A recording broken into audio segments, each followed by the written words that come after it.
Hello, everybody, and welcome to another edition of Live TV Ratings Talk. It is Thursday, April the 7th, 2022. I think it is 20 years to the day that Yuji Nagata, 2002, right? Or is that 2001? It might be 2001. It might be 21 years to the day that Yuji Nagata defeated Tadao Yasuda to win his first IWGP title. Memories from my days as a tape trader.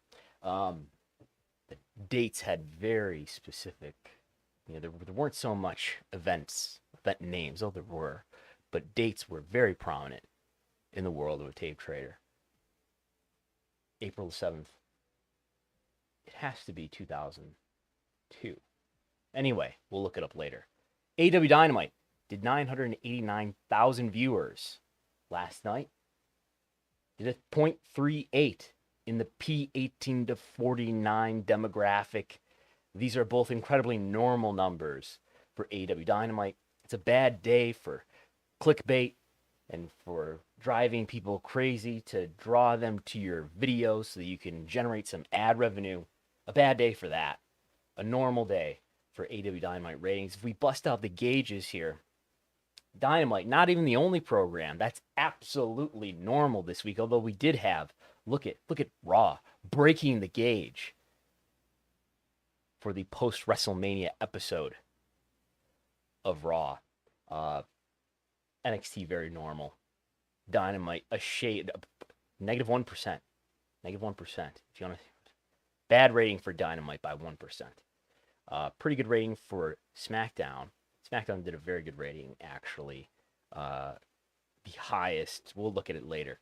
WrestleMania SmackDown did very good, did very well, and did much better than the previous year's WrestleMania branded SmackDown did. Rampage, pretty weak rating.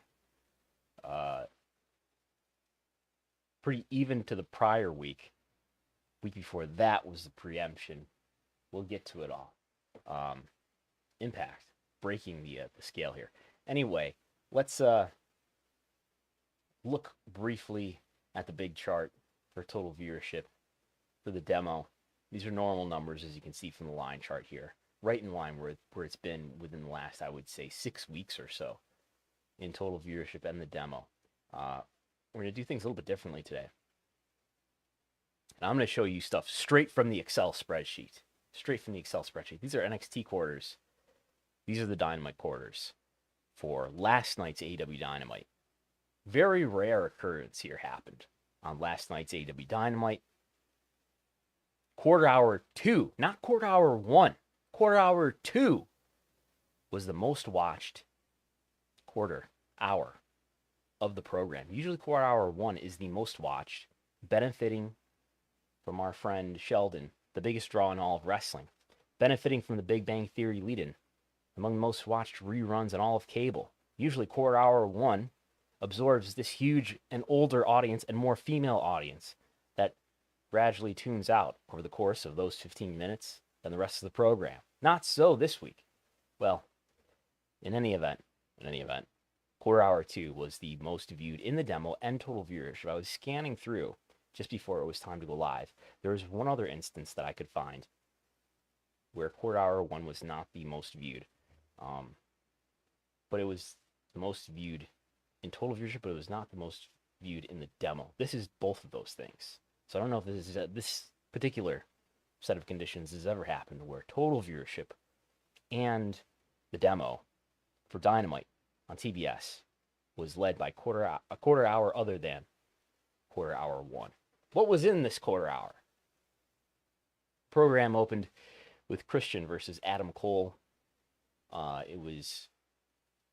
There was a picture-in-picture ad break in quarter hour 1. Oftentimes, quarter hour 1 has no ad breaks in it. Sometimes there's picture-in-picture ad break. Quarter hour 2 had no ad breaks in it. You know what's a draw? Not airing commercials.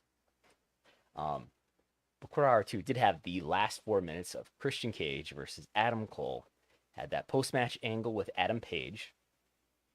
So many Adams, I'm getting confused here. Later on in this program, there were 2 Shawns. Anyway, but quarter hour 2 also had the, I believe, 3-minute match between Samoa Joe and Max Caster, which included a post-match angle with Jay Lethal and Sanjay Dutt on the big screen. So 90% growth, 13% growth in the demo. We saw some growth in the fourth quarter hour, which was the Eddie Kingston Santana Ortiz live promo. It also had the live promo from the stage with Jade Cargill and Mark Sterling, and MJF and Shawn Spears backstage promo. The first quarter of the second hour with the tables match between the Hardys and the Butcher and the Blade, that also saw some growth in total viewership, 2% in the demo. How do we evaluate these quarter hours? Why don't I mention what happened in the... Well, yeah. How do we evaluate these quarter hours? There's a very well-reviewed FTR and Young Bucks main event here. No difference in total viewership between those last 2 quarters. Up 5% in the demo for the second to last quarter. Up 1% in the demo for the final quarter.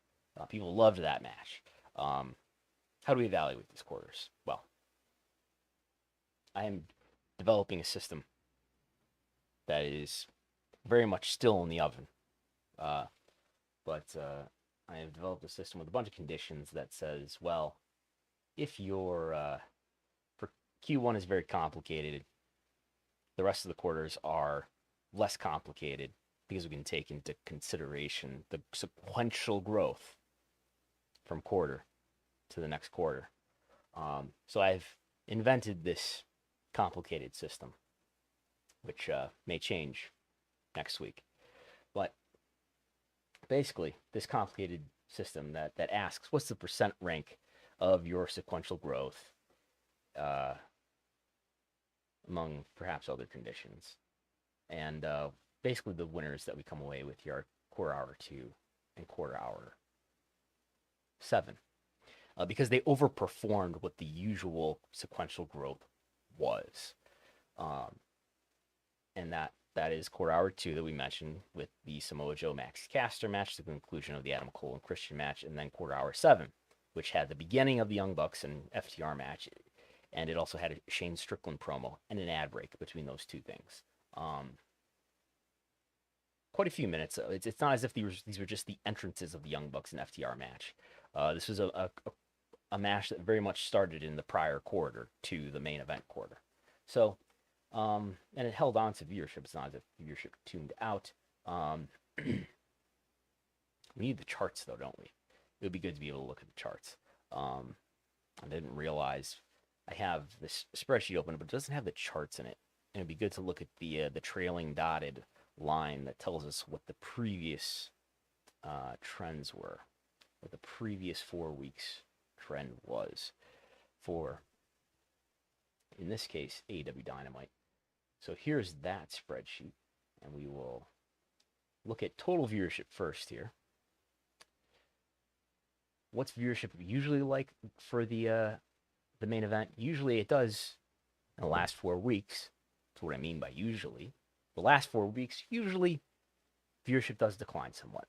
Not so much in this case. It held basically even, 953 to 954. Basically no difference. Very even last 45 minutes of this program. The demo, slightly up. So, seems to have done, at least in total viewership, it's hard to tell without zooming in closer here. I'm always debating, what's happening in this brain while I'm on the air here. I'm always debating whether to go into further detail here. Let's go into further detail with the demo here. And let's limit the bound. Let's do something really extreme here. I have to put a disclaimer up here. I'm about to limit the bounds of this chart as to compare this dashed previous 4 weeks line to the actual performance of this program. So this will enhance the apparent volatility of this trend line. So let's see here. Let's limit it to 450 on the bottom. And let's limit it to 600 on the top. Maybe I want to go even tighter. Let's go 550, right? Because the peak is 544. So what we see if we look really close, we're zooming in here.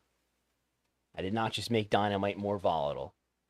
It's still as volatile as it was before. We were just zooming in and taking a closer look, and we can see the demo holding up better than it usually does, you could say. Reset this back to the previous bounds, and there you can see it's not as extreme in volatility. Anyway, and we can zoom out even further, and it looks even less volatile. So that's Dynamite, I would say. Dynamite, we're now in the month of April, and running up against a wall in those year-over-year comparisons. It's now been nearly 1 year since the end of the Monday Night Wars. That was total viewership, and this is the demo.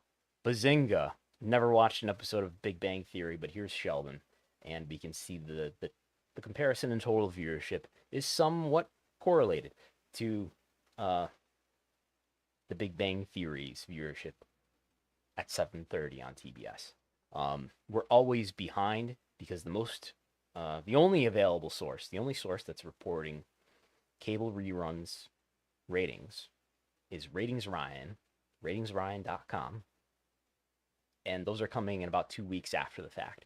So the most up-to-date number we've got for the 7:30 airing of the Big Bang Theory on TBS is March 23rd.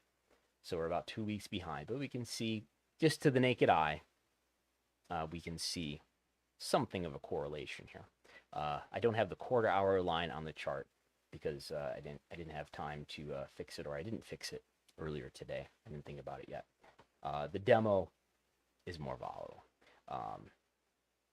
Let's look at YouTube views at this point. If we look to YouTube views for Dynamite or AEW, they tend to roll their highlights of television out on a longer delay than WWE does. WWE, they usually have those highlights up that night. Dynamite staggers them quite a bit more. But what's leading so far, I don't know. Let's see here. I have a good image that's on the Patreon that I don't think I'm going to be able to pull out here. So I guess I'll have to bait you to sign up for my Patreon, patreon.com/Wrestlenomics. We'll try to take a look at it here. I have a line chart there. Leader right now, and these two videos, this is the Hardys and Butcher and the Blade highlights, and the FTR and Young Bucks highlights. Those two videos were released at almost the same time, about an hour apart. And if we just look at the 16th hour, which they've both crossed, the Hardys and Butcher and the Blade is the leader right now, with over 500,000 YouTube views at this point. At the same point, FTR and Young Bucks had about 400,000. So about 500,000, 500,000 to 400,000. I always like to cross-reference at least the YouTube views with the quarter hours. And the quarter hours for the Butcher and the Blade, up in total viewership, up in the demo by a little bit.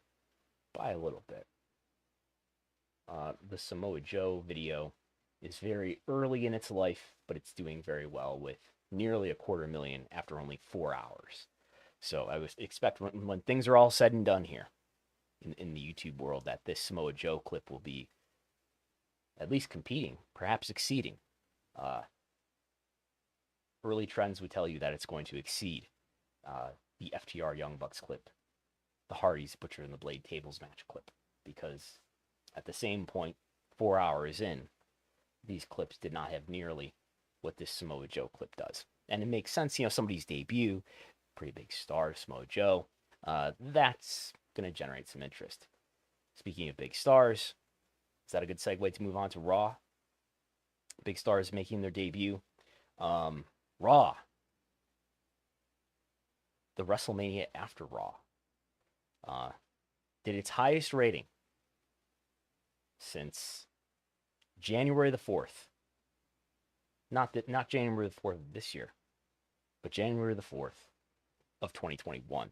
That's the Legends Night Raw, the infamous Raw where one Paul White, then known as the Big Show, sat in a chair on the stage in the Thunderdome era. But Raw after Mania did exceptionally well. These are the old quarter hours for Raw. We will look at the new quarter hours for Raw over here. And the leading quarter hour for Raw was not the Cody Rhodes segment. It was not the Roman Reigns segment that was at the end of the show and that last hour. It's a tough hour. It's tough. Things are not bad here in capitalism. Things are tough.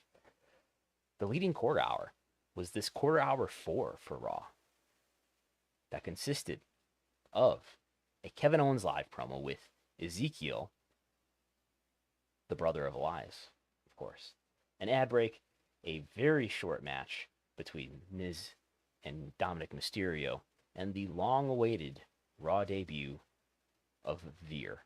Veer is coming. Veer is finally here. The longest segment, I always suggest giving the most credit to the longest segment, naturally. The thing that takes up the most time. If there's any credit or blame to go around, should go to the thing that was on the screen the longest. Kevin Owens' live promo that also included Ezekiel. Grew the viewership 10%. Grew the demo 13%. The Cody Rhodes live promo was the second most viewed segment in total viewership and in the demo. By the way, these segments, the show averaged 2.1 million viewers. I should tell you what it did, right? 2.1 million viewers, a 0.63 in the demo. Remember, Dynamite just did a 0.38. 0.38 to a 0.36. Avid listeners of this program will remember, back in September, these two programs were equal on more than 1 week in the fall. Raw and Dynamite had the same demo rating. I mean, Raw was slightly edged out by Dynamite a few times, I believe 3 times, maybe twice, and then once in the winter. Massive gap this week, right? Not doubling, but a 0.63 to a 0.38 for the Raw after Mania. Cody Rhodes live promo, 2.38 million viewers. The equivalent of 0.69 in the demo. More viewers in the demo than ever watched him on Dynamite. 0.73 in the demo is the equivalent of what that Kevin Owens live promo did.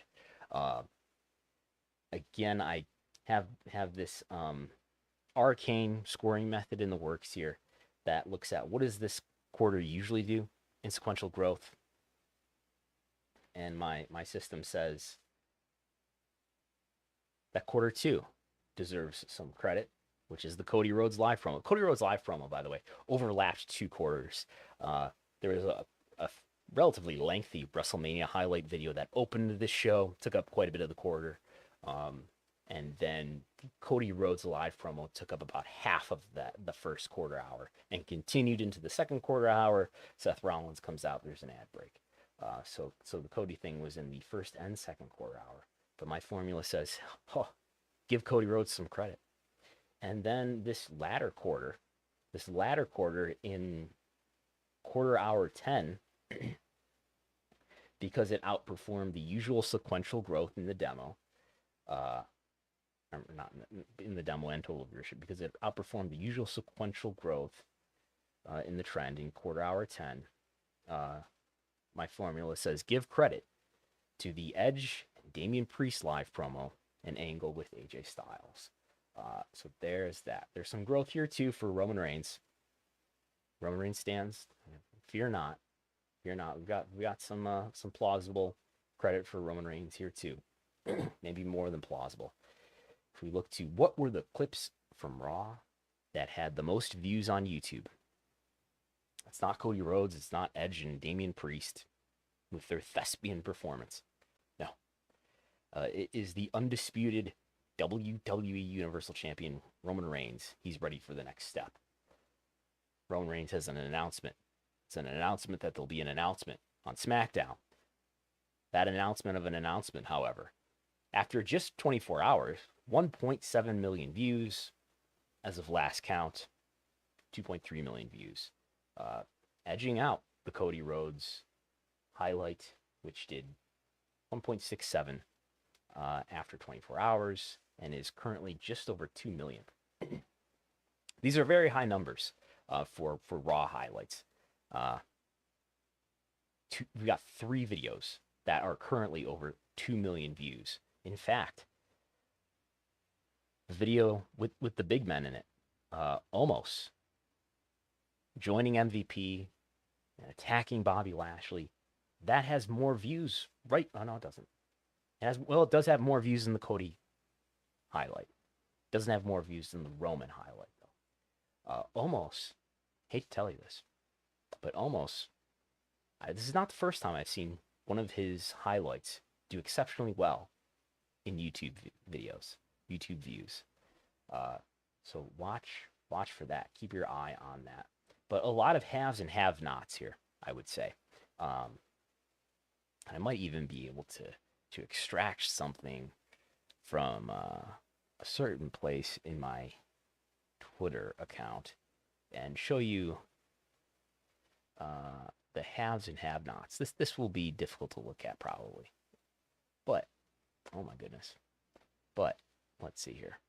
If I can pull this over, if I can pull this over into this sheet, what we have here, we're really gonna go off the path here. What we have here, you won't be able to read these data labels, but I'll explain what they are. These are all the YouTube video highlights of Raw from this week on this line chart. This starts at the moment of their birth at 0 hour and then tracks them for the subsequent, we're up to almost 72 hours here. That's 3 days, right? Because we're about 3 days removed from Raw. I think that adds up. And what we see here, when I say the haves and have-nots, we have 3 halves here. And then those are the top 3 clips that we just discussed. The Roman, the Cody, the almost MVP Bobby Lashley. Those 3 videos have more than 2 million views right now. And then there's the rest. Then there's everybody else below, which is led by Elias, Ezekiel, who's not Elias, confronting Kevin Owens, which was the leading quarter hour. So quarter hours would tell you that was the most successful segment. YouTube videos say pretty good, but not as good as these other 3. Interpret that how you will. There's a Python script that I didn't mean to show you. So anyway, there's that. That's Raw. Is there more to say about Raw?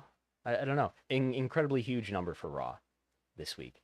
If we looked at the gauges, were there any demos that did especially well for Raw? Well, total viewership up 19% versus the last 4 weeks. Demo up 28% versus the last 4 weeks. Male demo up 17%. Way bigger jump though in the female demo of 18 to 49. Up 48%. And guess what? Guess what was up really high? The younger half of the demo. You may have heard me tell you before that when there's big jumps in viewership, it's usually driven by younger viewers and less so by older viewers. And that's what we have here. Up 61%, 18 to 34. Raw was up 61% compared to the prior 4 weeks with viewers 18 to 34. So there's that. Were there other demos? We can explore this further, I think. The male side of that younger demo was up more strongly than the female side. P50 Plus even was up 10%. P50 Plus was up 10%. And we can see here too in the Dynamite how incredibly consistent it is compared to the last 4 weeks. P50 Plus up 4% for Dynamite. Big news there. So yeah, that's Raw. We talk about NXT. I feel like I should in the name of covering the most relevant the most relevant things first. We should go to SmackDown first, but maybe next week. I've already got NXT on the board here. NXT. What did it do?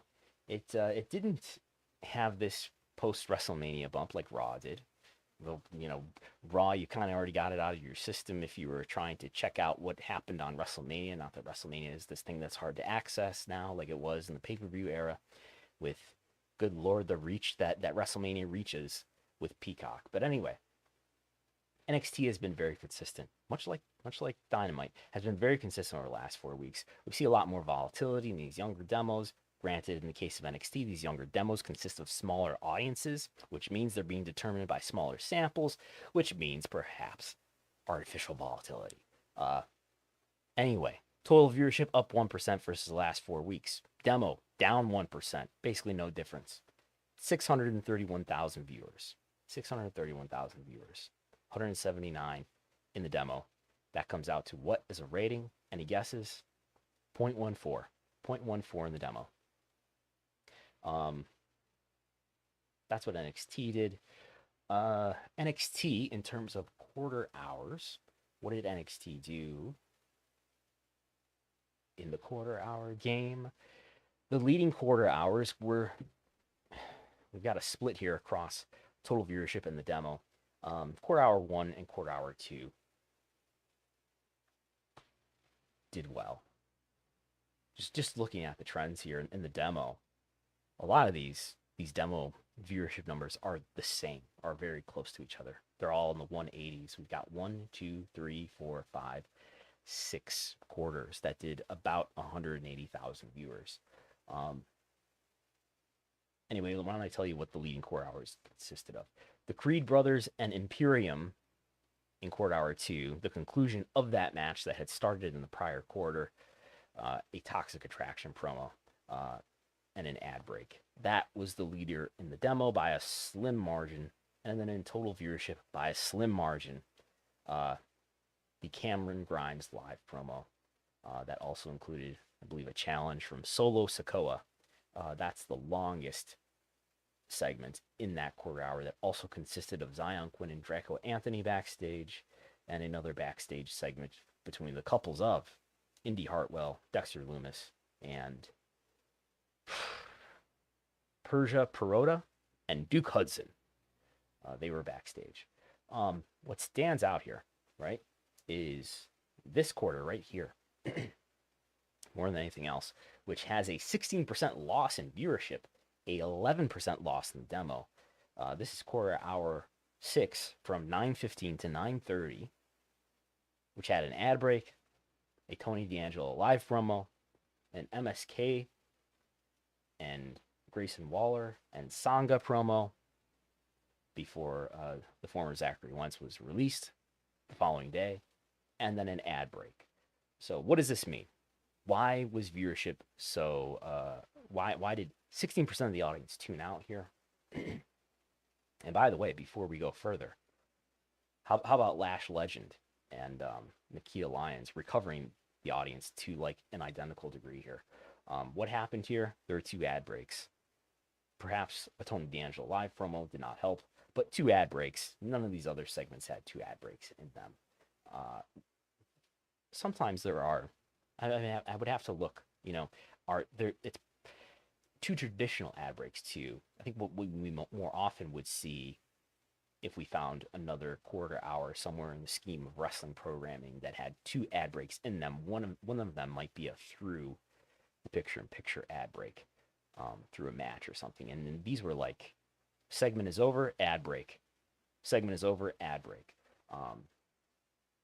So I would put this mostly to 2 commercial breaks that happened to fall into this quarter hour. This is why quarter hours are not so clear a message. But let's look. What did the Tony D'Angelo segment do when it comes to YouTube views? And if we look at the NXT for this week, my script thinks that NXT stand and deliver kickoff is an NXT weekly highlight, which it is not. I think I could exclude that. It's not important. And it thinks that the NXT title match from Raw is also an NXT segment. But it does know that the Braun Breaker and Gunther NXT title match that was the main event of NXT. That is an NXT highlight, and that is the number one highlight for NXT with 268,000 views. Now remember what those Raw leaders did: 2 million views.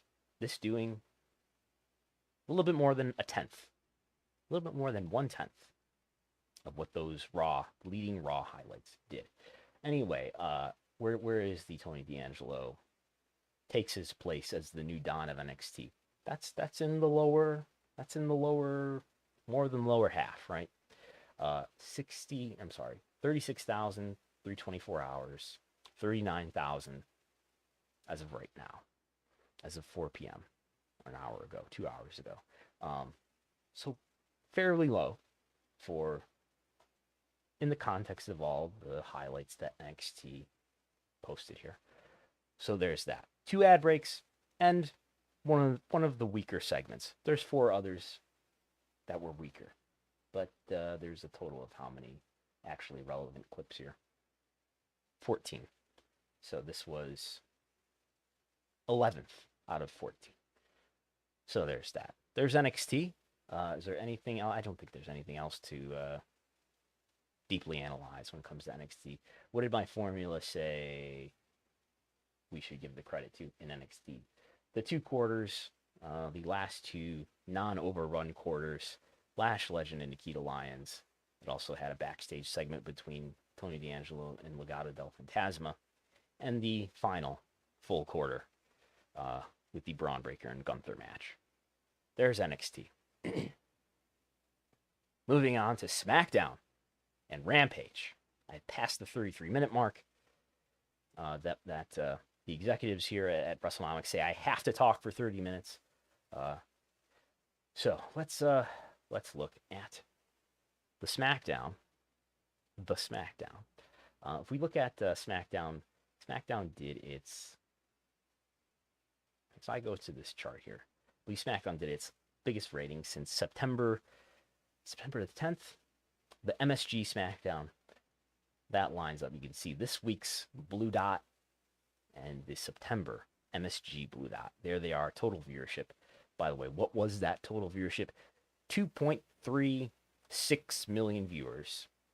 SmackDown rarely crosses that 2.3 million viewer mark. So very good WrestleMania SmackDown number. Let's scroll back. What was the date of WrestleMania in 2021? WrestleMania 2021 date was the 10th and 11th of April. So if we go into the big spreadsheet that you can get access to at patreon.com/Wrestlenomics, and if we scroll and scroll and scroll and scroll and scroll and scroll and find it was branded WrestleMania SmackDown last year. The night before was April 9th. I know you can't fully see it here.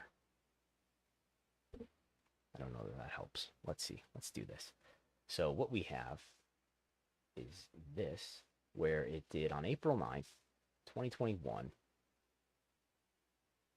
2.24 million viewers, 792 in the demo.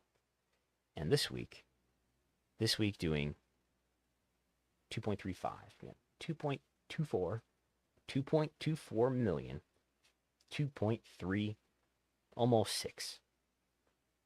Demo higher as well, 799 to 792, virtually equal. But total viewership up in an environment where year over year, almost everybody's viewership is down. All TV is down. WrestleMania SmackDown's not down. How did the quarter hours do for WrestleMania SmackDown? The big winner here is Andre the Giant. The Andre the Giant Battle Royal, won by one Madcap Moss. Massive viewership for this opening quarter. Maybe lead-ins across syndication at 7:30 helps, but I in the short time that we've been tracking SmackDown quarter hours consistently here, have not seen a quarter this large. I'm almost certain of it. 2.6 million viewers for that opening quarter. 2.6 million viewers, a 0.65 in the demo. Attrition quickly followed, though, for the ad break and Ricochet versus Angel versus Humberto match that followed in quarter hour 2.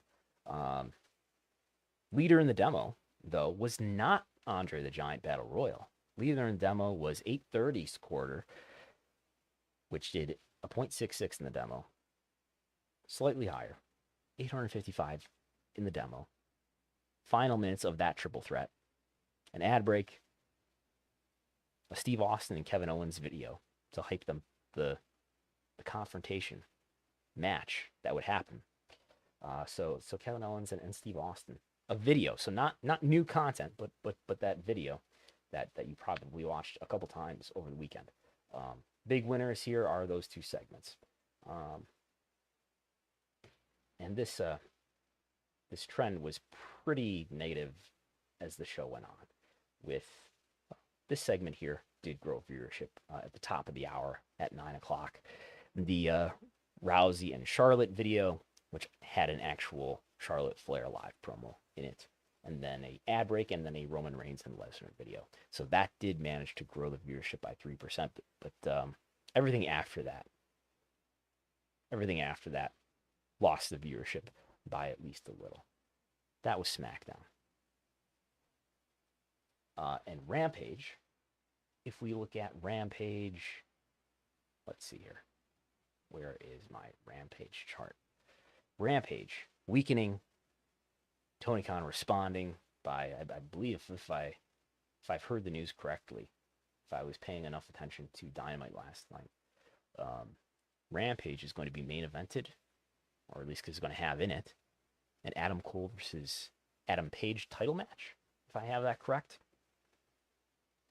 But here we can see the trend of Rampage, and it's skewed by this massive CM Punk debut rating. But it is, you can see the straight grid lines here. You can see the straight grid line here. This is Rampage, not a B show. Not a B show, declining over time in viewership in its 10 p.m. Friday night time slot. Total viewership, and of course declining pretty consistently to total viewership in the demo. So it's worth noting, more than worth noting, that Rampage was going head-to-head with every brand of wrestling you can imagine. Going head-to-head with the Hall of Fame. Going head-to-head with Tony Khan himself, running his first Ring of Honor show on pay-per-view. Going head-to-head with Impact's multiverse of matches on Fight. I'm sure there were indie shows that was going head-to-head against also. But Rampage, down to 456,000 viewers, up from the prior week. The week before that was the preemption. But fairly impressive that this was flat or up a little bit from the prior week. I expected it to get buried here, going against, I think it might have been going against basketball too. But anyway, it was going against a lot of other wrestling content. So there's that. Quarter hours for Rampage. Did anything interesting happen in the quarter hours? Well, the Rampage quarter hours. We opened with the Young Bucks and Top Flight, 484,000 viewers, 206 in the demo. That's the leader in both of those categories. But how did these segments behave against the usual trends? The following segment mathematically did well, which was quarter hour 2, which had many people in it, at least. It had an ad break, the Dan Lambert, Ethan Page, Scorpio Sky, Paige Van Zant live promo, the Hook and Danhausen promo, the House of Black versus Fuego del Sol and Dark Order match. Most of it through the picture-in-picture ad break. Basically, how can you say it did well when it lost 7% of the viewership and 8% of the demo? Well, it usually does worse than that, is the answer. So there's that. That's Rampage, I guess. Powerhouse Hobbs and Keith Lee also overperformed what that quarter usually does in terms of retaining viewers. But anyway, there's that. NXT this week. beat Rampage in a number of demos. Not the 18 to 49 demo overall, but on the male side it did. In the younger half of the demo it did. Women 18 to 34 it did. Men 35 to 49 it did. We're talking about the most recent episode of NXT Tuesday night versus the most recent episode of Rampage. That's what happened. How much did Raw beat Dynamite by? Raw beat Dynamite by more than doubled it in total viewership. Raw beat Dynamite in the demo by 65%.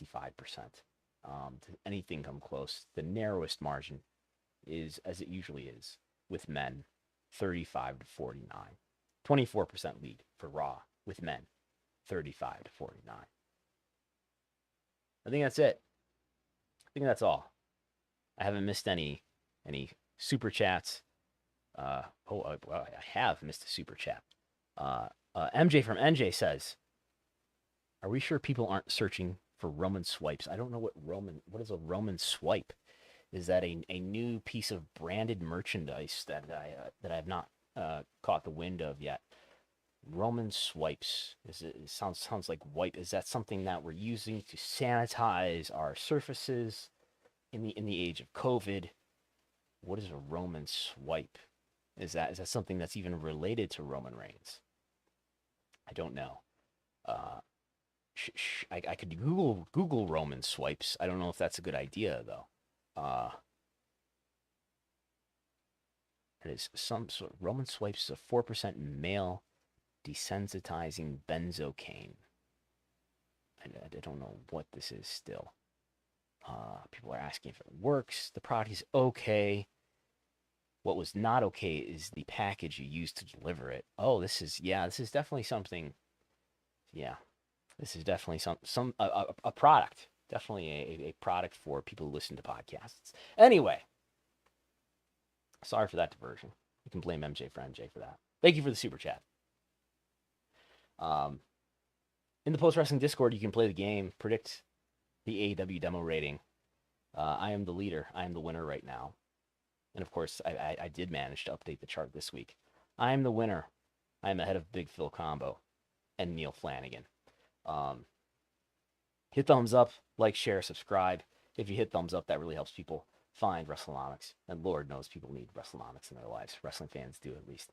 I'll be back Sunday with the returning Chris Gullo, back from Dallas. We'll hear about all of his adventures, lives, and times from Arlington, Texas. We will be discussing, Lord knows, many things in the fallout from Wrestlemania. You can subscribe to Patreon, patreon.com. We had quite a few signups. I don't know why. I had like 4 signups today. Thank you. I figured, did someone endorse me or something? I don't know. But patreon.com/Wrestlenomics, you get the TV ratings reports that I put out nearly every day. Lately, we've been putting out core hours too, which we just discussed. The Wrestlenomics viewership spreadsheet, a massive spreadsheet that you get access to. Audio of this program will be up for patrons very soon. Follow me if you want, but don't at me. Talk to you next time.